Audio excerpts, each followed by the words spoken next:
Bien, bonjour à tous ceux que je n'ai pas vus au début du culte. Je prie que chacun puisse écouter la parole de Dieu et que chacun puisse emporter un verset qui touchera son intelligence et son cœur.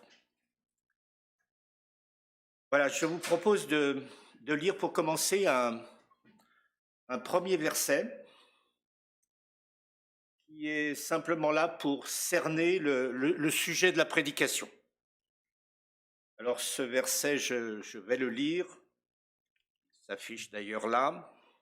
C'est Philippiens 2, enfin, la référence s'affiche plutôt, c'est Philippiens 2,14.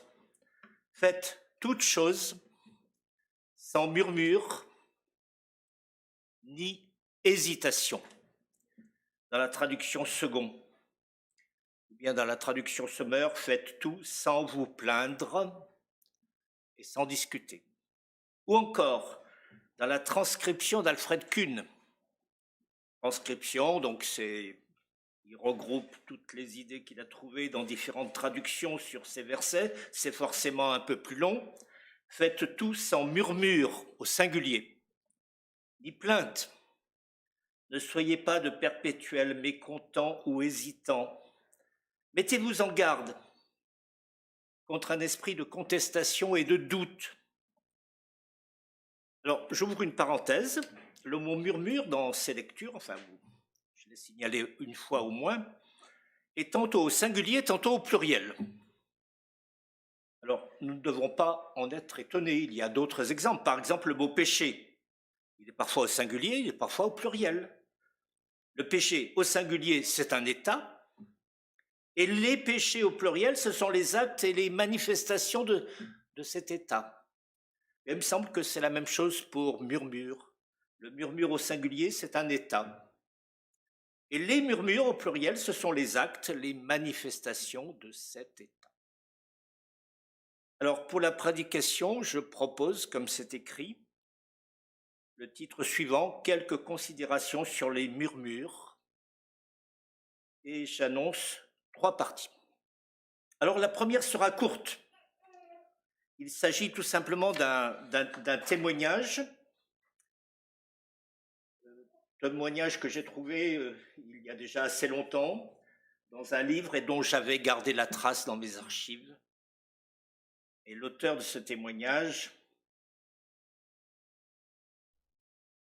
c'est cet homme, Hans Christian Nierskopf. Alors, je vais l'appeler Hans, parce que je crois que sinon, j'écorcherai son nom sans cesse. Et pour ceux qui sont curieux, on trouve un article sur Hans dans Wikipédia. Bon, il est en allemand, donc il faut parler l'allemand, ce qui n'est pas mon cas. Mais j'ai lu le livre en français. Alors, Hans avait un ministère au-delà du rideau de fer. Alors, pour les très jeunes, je précise que ce rideau partageait l'Europe en deux. C'est pour les très jeunes, et que le témoignage chrétien était extrêmement difficile dans la partie est de l'Europe. Et Hans a écrit un livre qui s'appelle « Je briserai les verrous de fer » où il raconte son ministère. Alors, je ne vais pas vous raconter le livre, je vais vous raconter un petit passage. Alors, à un certain moment de sa vie, Hans devint hémiplégique, c'est-à-dire sa mobilité se trouvait considérablement réduite et il circulait dans un fauteuil roulant. Et un matin, on peut dire curieusement, il a la conviction de se rendre au-delà du rideau de fer pour ramener des personnes en difficulté qui s'y trouvaient. Alors, au petit déjeuner, il en parle à sa femme, qui l'encourage en lui disant si le Seigneur te le demande, tu dois y aller. Et quelques instants plus tard, dit-il, dans son livre, un ami pasteur lui indique que justement des personnes en difficulté, ignorant l'état de santé de Hans, demandaient explicitement son aide. Alors, vous imaginez les questions que devait se poser Hans ce jour-là. Finalement, il part. Alors, je passe sur les détails. Et à la fin de son voyage d'ouest en est, avec ses compagnons, à un poste frontière isolé dans la montagne, sans papier pour entrer dans le pays, Hans est encerclé dans son véhicule par des soldats qui le somment de descendre de la voiture. Alors Hans raconte alors son impossibilité de marcher, malgré les demandes renouvelées d'un soldat qui le pousse avec l'extrémité de son fusil. Il s'attend, dit-il, à être abattu, quand, miracle, il est guéri sur place. Alors je pose une question, un peu en rapport avec le thème de la prédication. Que se serait-il passé si Hans avait murmuré ce matin-là quand son ami pasteur lui a demandé de partir derrière le rideau de fer? Je précise que c'est moi qui pose la question. Ce n'est pas Hans, il ne la pose pas, je ne crois pas m'en souvenir dans son livre. Mais on peut penser que s'il avait murmuré ce matin-là, il serait probablement resté chez lui, comme la veille, dans son fauteuil roulant. Autrement dit, si cette interprétation est vraie, ne perdons pas de vue que par des murmures, nous pouvons nous priver de la bénédiction de Dieu. Par des murmures, nous pouvons nous priver, je crois, de la bénédiction de Dieu. Alors, la première partie se termine ici, je l'avais annoncé, elle serait courte, et dans la suite, nous allons lire un certain nombre de passages qui concernent les murmures, mais en limitant le sujet. Alors, nous allons d'abord nous centrer sur le livre des Nombres dans l'Ancien Testament. Ceux qui connaissent ce livre savent que les Nombres, ce n'est pas seulement le livre du dénombrement, mais c'est surtout le livre des murmures. Ce sera donc la deuxième partie, les murmures dans le livre des Nombres, qui sera la plus longue des trois parties. Et ensuite, nous lirons quelques versets dans le Nouveau Testament, ce sera la troisième partie. Alors, attaquons la deuxième partie, les murmures dans le livre des Nombres. Je pense que le livre des Nombres comporte au moins 7 passages, peut-être et même probablement plus, qui sont marqués par le murmure. Alors nous n'allons pas les lire entièrement, mais nous allons examiner d'abord les 2 premiers passages.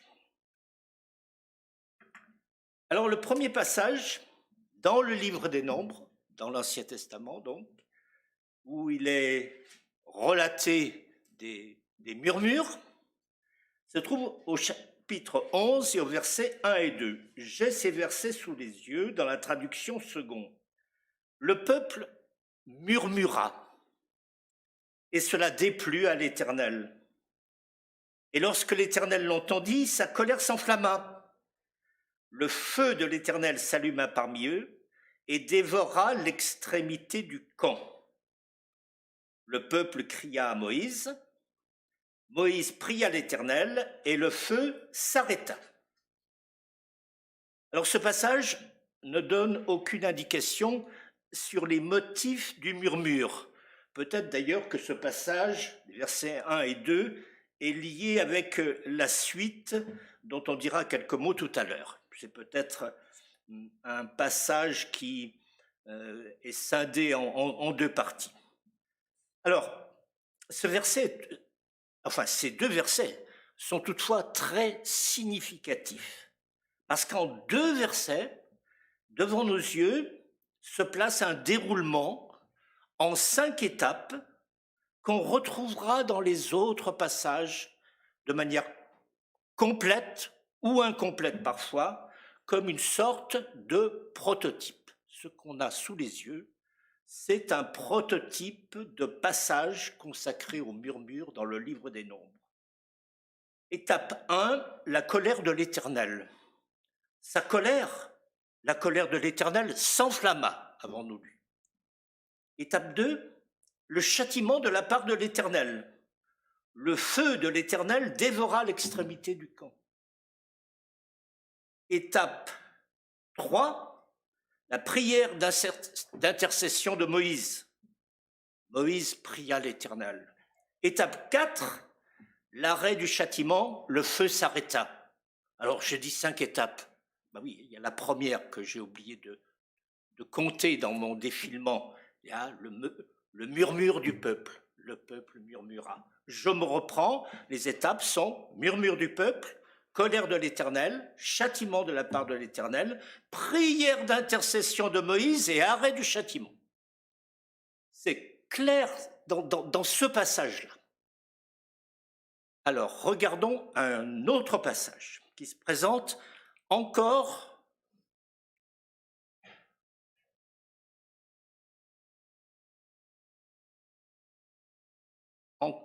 au chapitre 11. C'est peut-être le même épisode, je ne sais pas, peu importe. Ce que nous allons lire, c'est l'épisode bien connu des cailles. Ils voulaient de la viande, le Seigneur leur a envoyé des cailles dans le désert. Alors, regardons, toujours au chapitre 11, pour ceux qui l'ont sous les yeux, les versets 4 et 5. Je vais les lire avec vous.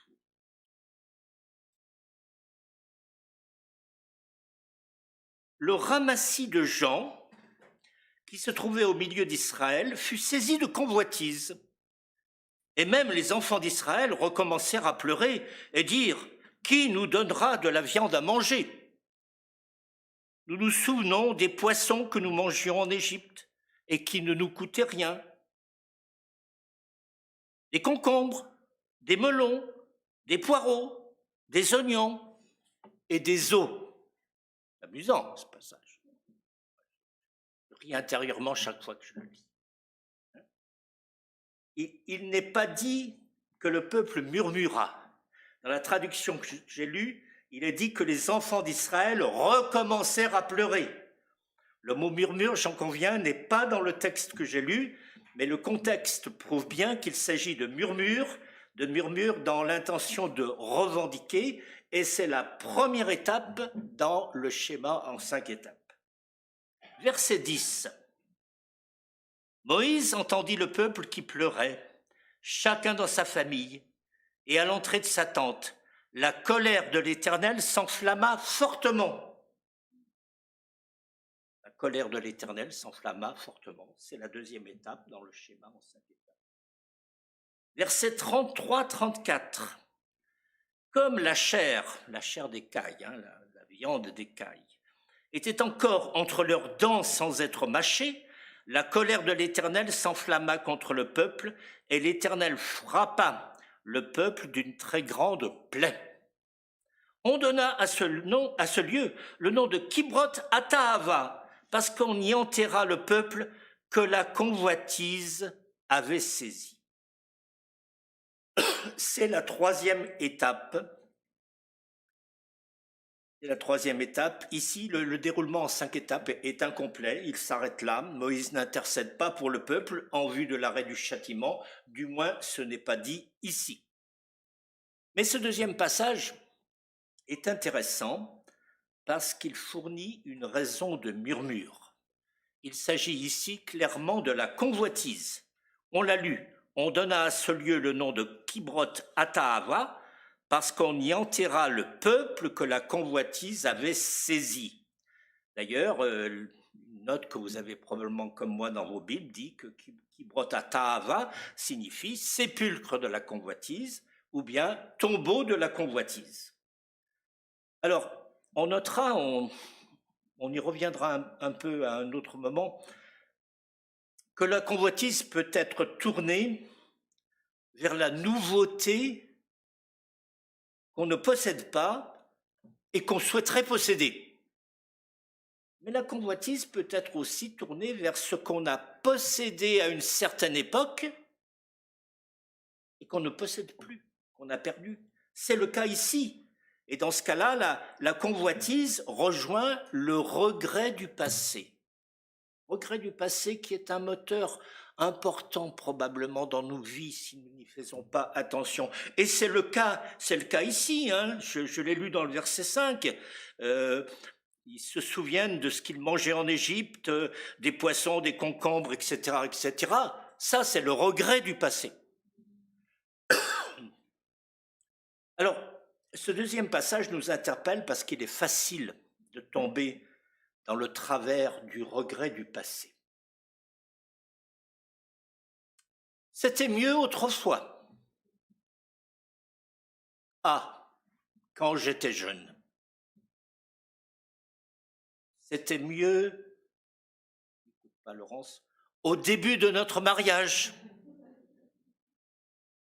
Ah, c'était mieux avant l'informatique, Internet et les réseaux sociaux.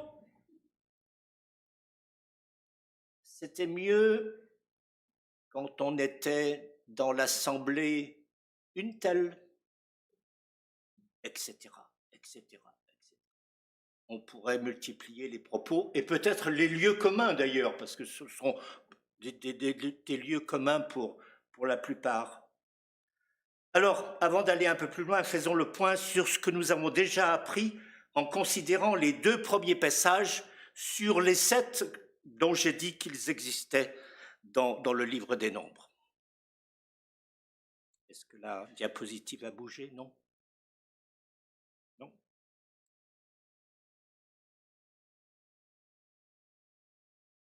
Ah. Voilà. Voilà. Voilà, voilà. J'arrive pas à lire ce que j'ai écrit, mais je pense que ça doit être bon. C'est bon? Fred me dit oui. Nous avons mis en évidence, nous faisons un petit point là, un déroulement en 5 étapes, comme une sorte de prototype qui se met en place dans les 7 situations, de manière complète ou pas. Et nous avons découvert 2 raisons possibles du murmure, la convoitise et le regret du passé. Et sur ces 2 thèmes, le déroulement en 5 étapes et les raisons possibles du murmure, on peut se dire, mais que nous apprennent les 5 autres passages du livre des Nombres qui sont marqués eux aussi par le murmure?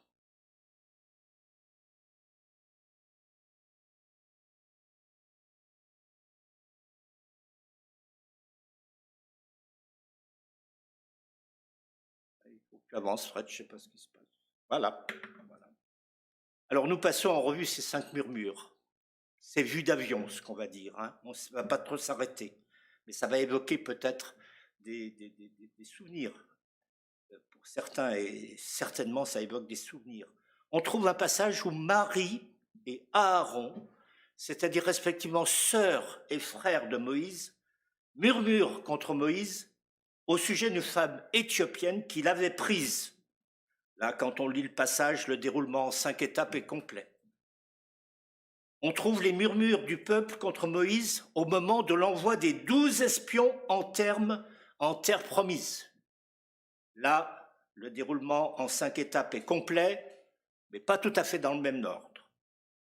On trouve un passage qui relate une révolte conduite par un certain Corée, au cours de laquelle 250 hommes se soulevèrent contre Moïse. On trouve un passage qui relate un soulèvement contre Moïse et Aaron à Kadès Mériba, à un moment où l'eau manquait. Et on trouve enfin un passage assez connu, qu'on appelle traditionnellement le passage concernant le serpent d'airain, en Nombre 21, chapitres 4 et 9. Alors, chacun pourra trouver ces passages dans le livre des Nombres, entre le chapitre 12 et le chapitre 21, et nous ne lisons pas, même quelques versets, faute de temps. Alors, qu'est-ce qu'on trouve dans ces 5 nouveaux passages? Eh bien, on y trouve, vous pourrez le vérifier, la confirmation du déroulement en 5 étapes, lequel constitue le fil directeur, complet ou parfois incomplet, de ces 7 passages. On y trouve aussi 2 autres raisons du murmure qui viennent se rajouter à la convoitise et au regret du passé. Alors, on va s'arrêter un peu sur cette découverte de 2 autres raisons. Le regret du passé que nous avons déjà rencontré est présent 3 fois dans ces 7 passages. Et comme je l'ai dit, pour nous aussi, il y a un réel danger à regarder en arrière, que ce soit sur le plan personnel, professionnel ou même ecclésial, ou même sur le plan de l'Église. Mais on peut discerner maintenant une 3e raison de murmure au chapitre 13 des Nombres. Alors ce chapitre, c'est le chapitre où les 12 espions sont envoyés dans le pays de Canaan. On connaît tous cet épisode. Le pays est bon, le pays est bon. Au verset 27 du chapitre 13, les espions rapportent que c'est un pays où coule le lait et le miel. Et pourtant, Et pourtant, tous, sauf 2 d'entre eux, Josué et Caleb, sont pourtant d'avis de renoncer à entrer dans le pays. Lisons au chapitre 13, les 2 derniers versets et celui qui suivra. Chapitre 13, verset 32. Et ils décrièrent devant les enfants d'Israël le pays qu'ils avaient exploré. Ils dirent, le pays que nous avons parcouru pour l'explorer est un pays qui dévore ses habitants. Tous ceux que nous y avons vus sont des hommes d'une haute taille. Et nous y avons vu des géants, enfants d'Anak, de la race des géants. Nous étions à nos yeux et aux leurs comme des sauterelles. Je franchis et je passe au chapitre 14. Toute l'assemblée éleva la voix et poussa des cris, et le peuple pleura pendant la nuit. Pleura pas de chagrin, hein, c'est murmura pendant la nuit. C'est dans ce sens-là, comme on l'a déjà rencontré. Et ici apparaît une nouvelle raison de murmure, qu'on pourrait appeler la peur de l'avenir, et plus généralement la peur de ce qu'on ne connaît pas.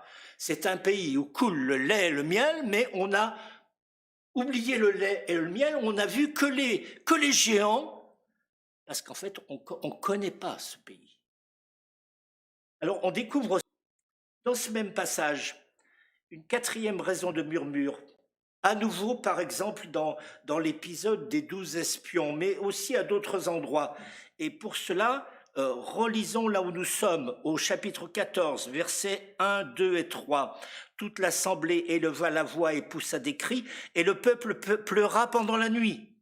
Tous les enfants d'Israël murmurèrent contre Moïse et Aaron, murmurèrent contre Moïse et Aaron, et toute l'assemblée leur dit, mais que nous ne sommes pas morts dans le pays d'Égypte, que nous ne sommes pas morts dans ce désert, pourquoi l'Éternel nous a fait-il aller dans ce pays où nous tomberons par l'épée, où nos femmes et nos petits-enfants deviendront une proie? Ne vaut-il pas mieux pour nous de retourner en Égypte? Puis à un autre endroit, ils disent, et de choisir un autre chef à la place de Moïse. Alors, dans un premier temps, on peut dire rien de bien neuf. C'est la peur de l'avenir. Mais il y a aussi une autre raison qu'on a découvert au verset 2. Tous les enfants d'Israël murmurèrent contre Moïse et Aaron. Ou encore au verset 4, et ils se dirent l'un à l'autre, nommons un chef, sous-entendu à la place de Moïse, et retournons en Égypte.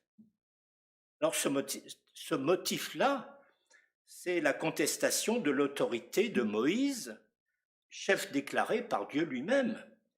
Et il y a là contestation de l'autorité du conducteur spirituel, Moïse en l'occurrence, mais dans d'autres passages, il y a contestation de l'autorité du groupe des conducteurs spirituels, Moïse et Aaron par exemple, dans d'autres passages.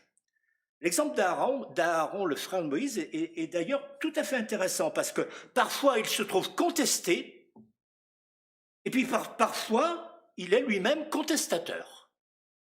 Au chapitre 12, verset 1, Moïse et Aaron, sœurs et frères de Moïse, Marie et Aaron, sœurs et frères de Moïse, comme vous le savez, parlèrent contre Moïse au sujet de la femme éthiopienne qu'il avait prise, je l'ai signalé. Et en 14, verset 2, tous les enfants d'Israël murmurèrent cette fois-ci contre Moïse et Aaron. Donc Aaron est parfois contestateur, parfois contesté. Les deux sont possibles, évidemment, chez la même personne à des périodes différentes. Alors nous allons aborder maintenant la 3e partie, où nous examinerons quelques versets dans le Nouveau Testament. Mais je vous propose 3 minutes de nostalgie. Où étiez-vous le 12 octobre 2019 ?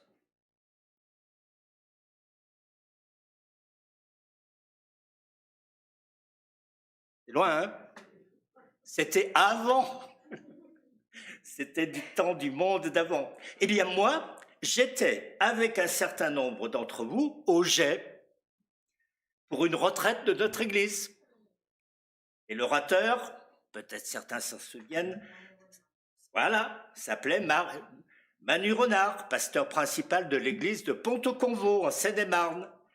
Et ce jour-là, il avait traité le thème « Une église en transmission ». Tu veux avancer, Fred? Ouais, très bien. Alors, quel rapport avec la prédication d'aujourd'hui? Un petit rapport. Dans la deuxième partie de son intervention, Manu Richard nous a laissé 6 exhortations concernant l'Église locale. Et dans la première de ces 6 exhortations, il nous a alertés en disant, j'ai regardé mes notes, c'est sûr, il nous a dit « Attention au gongosmos ». Il y en a qui se souviennent? Oui. Alors, je ne parle pas le grec, et comme bon nombre de personnes présentes ce jour-là, j'ai appris que ce mot dont la prononciation est un peu amusante quand même, le gongosmos, est traduit dans le Nouveau Testament par rumeur ou par murmure. Donc la mise en garde, c'est attention aux rumeurs, attention aux murmures. Gongosmos. Alors nous sommes dans le sujet de la prédication d'aujourd'hui. Et j'annonce maintenant une troisième partie qui sera courte. Quelques versets. Tu peux avancer, Fred, s'il te plaît. Quelques versets sur le murmure dans le Nouveau Testament. Alors d'abord un verset qui fait le lien entre l'Ancien et le Nouveau Testament et que je place ici à dessein. C'est 1 Corinthiens 10, 10. Je l'ai sous les yeux. Dans la version seconde, il est dit « Ne murmurez point, comme quelques-uns d'entre eux qui périrent par l'exterminateur. » Et dans la Bible du Semeur, « Ne vous plaignez pas de votre sort, comme certains d'entre eux qui tombèrent sous les coups de l'ange exterminateur. » Ce verset donc souligne la gravité du murmure. Quelques-uns d'entre eux murmurèrent et périrent par l'exterminateur. Et il nous exhorte, ce verset nous exhorte aussi, à ne pas faire de même. Ne murmurez point, dit-il dès le début. Alors, le lien entre les deux testaments étant fait, qu'en est-il de ce mot-là dans le Nouveau Testament? Alors en fait, il n'apparaît que 4 fois dans le Nouveau Testament. En Jean 7, en Acte 6, en Philippiens 2, en 1 Pierre 4, dont vous avez les références plus précises sous les yeux. En Jean 7, 12, alors là, il est question d'une grande rumeur au sujet de Jésus, les uns disant qu'il était un homme de bien, les autres qu'il égarait la multitude. En Acte 6, 1, deuxième occurrence, il est dit que les hellénistes murmurèrent contre les Hébreux parce que leurs veuves étaient négligées. Alors, dans ces 2 occurrences, il s'agit là de 2 éléments de récit, en fait, qui ne constituent pas directement des exhortations pour nous. En revanche, les 2 autres emplois du mot se situent dans le cadre d'exhortations qui nous concernent très directement. Donc on va s'y attarder un instant. Alors, 3e occurrence dans Philippiens 2, 14. Donc pour ma part, je le recherche et ceux qui veulent peuvent faire de même. Philippiens 2, 14. Ce passage nous exhorte à faire toutes choses sans murmure ni hésitation. Mais je vous propose de lire la phrase entière d'où est extrait ce que je viens de dire. Verset 14, Philippiens 2. Faites toutes choses sans murmure ni hésitation, afin que vous soyez irréprochables et purs, des enfants de Dieu irrépréhensibles au milieu d'une génération perverse et corrompue, parmi laquelle vous brillez comme des flambeaux dans le monde, portant la parole de vie, et je pourrais me glorifier au jour de Christ de n'avoir pas couru en vain ni travaillé en vain. Voilà cette exhortation dans son contexte. L'exhortation, c'est « faites toutes choses sans murmure ni hésitation ». Mais le contexte nous amène à voir que cette exhortation est en relation directe avec la sanctification, être irréprochable et pur, être des enfants de Dieu irrépréhensibles, et en relation également, non seulement avec la sanctification, mais avec le témoignage, briller comme des flambeaux dans le monde. Donc ce qu'il faut retenir de ce passage, c'est pas simplement l'exhortation « faites tout sans murmure ni hésitation », mais c'est le contexte dans lequel elle nous est donnée, et ce contexte est un contexte de sanctification et de témoignage. Enfin, quatrième occurrence, dans 1 Pierre. Alors, 1 Pierre, on va s'y attarder un peu. Je le cherche et ceux qui veulent peuvent le chercher.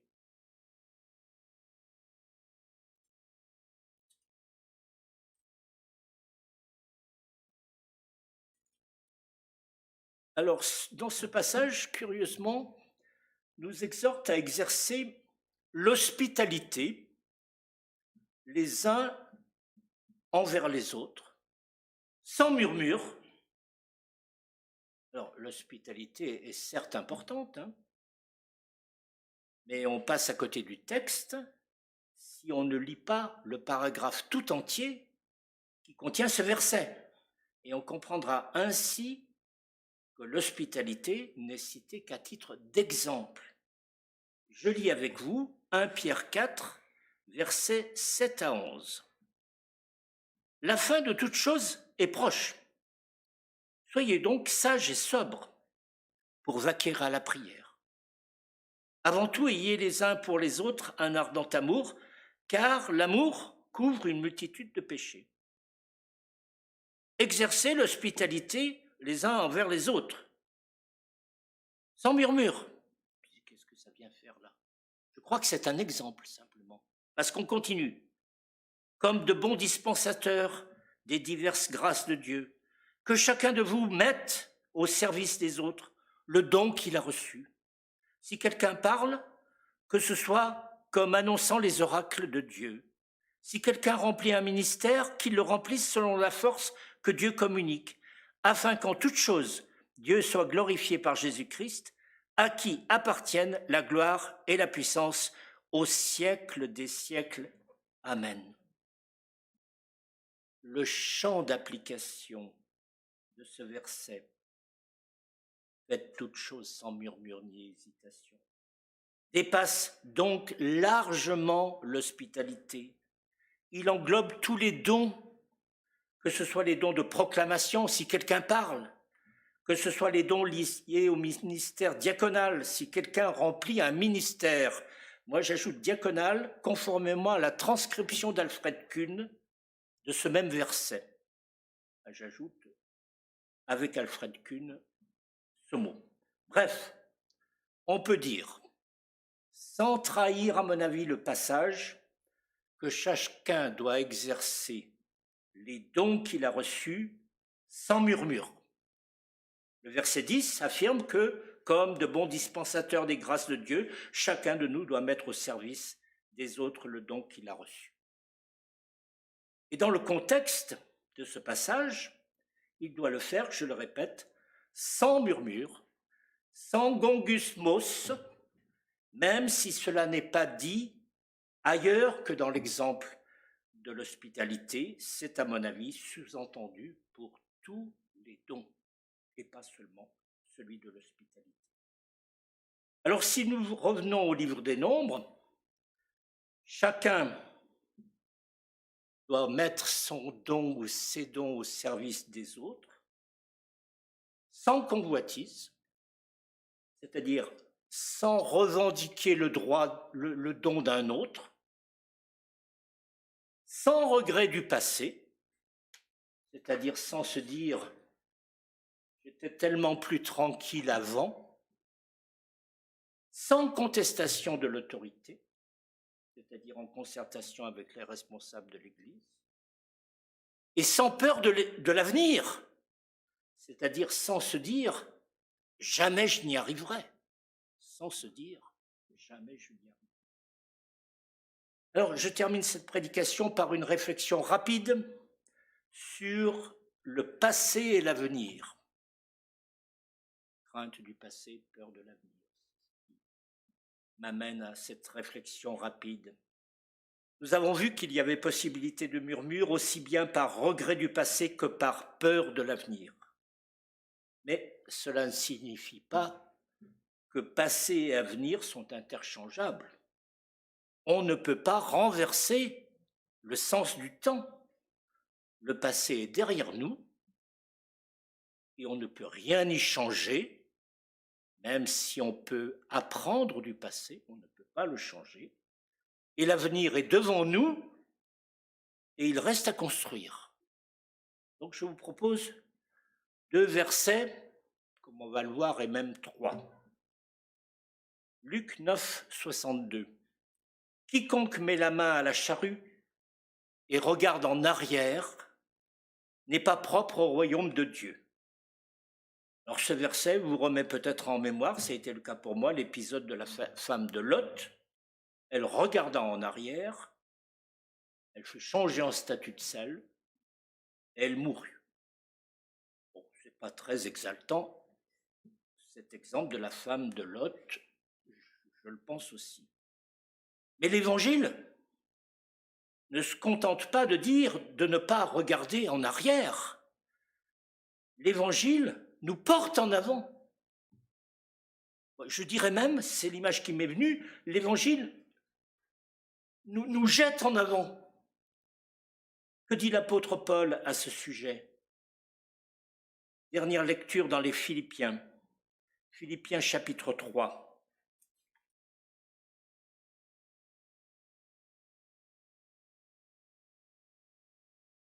Philippiens chapitre 3, versets 12 à 14.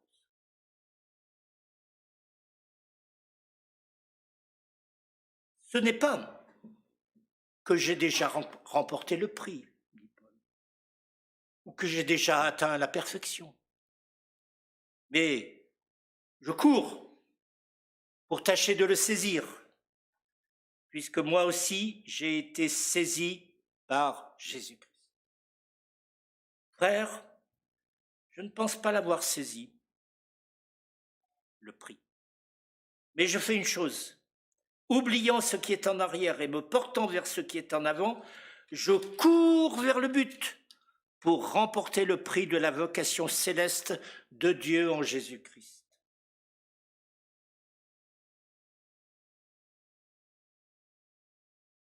Quelques expressions clés dans ce qu'on a lu. Je cours, oubliant ce qui est en arrière, me portant vers ce qui est en avant. Je cours vers le but. Alors, une parole, un verset de la parole en appelant souvent un autre, je lis pour terminer. Et comme conclusion, ce beau verset, concis, mais évocateur et riche de sens, Philippiens 4, 13. Je puis tout par celui qui me fortifie. Je puis tout par Jésus, celui qui me fortifie. Chacun, à un moment ou à un autre, a peut-être été effleuré par le regret du passé. J'étais tellement plus tranquille avant. Ou à un moment ou à un autre a été touché par la peur de l'avenir. Jamais je n'y arriverai. Que nous puissions nous souvenir dans ce second cas, tel un éclair de ce beau verset, je puis tout par celui qui me fortifie. Je puis tout par Jésus. Amen. Nous prions.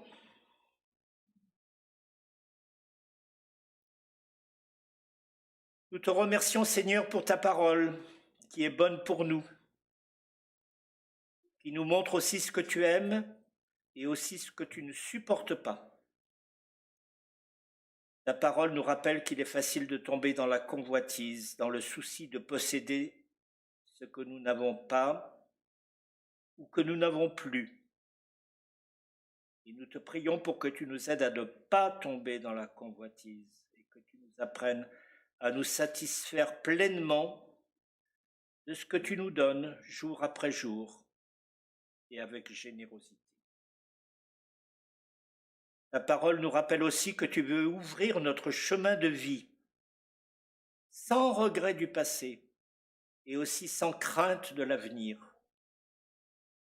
Seigneur, nous te prions, au-delà de circonstances qui sont parfois difficiles, au-delà même des accidents de la vie que nous sommes amenés à rencontrer, tu nous donnes une vie de service paisible.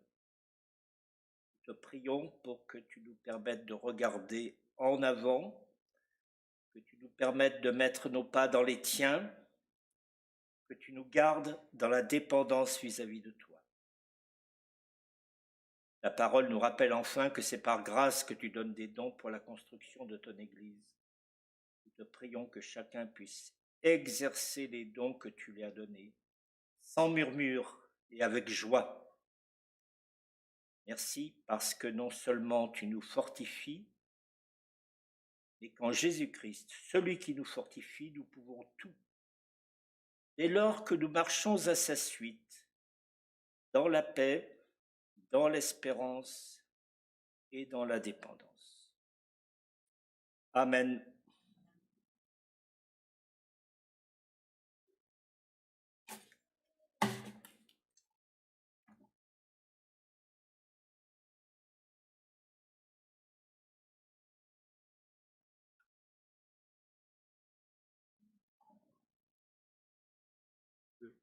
D'accord, donc notre culte est terminé.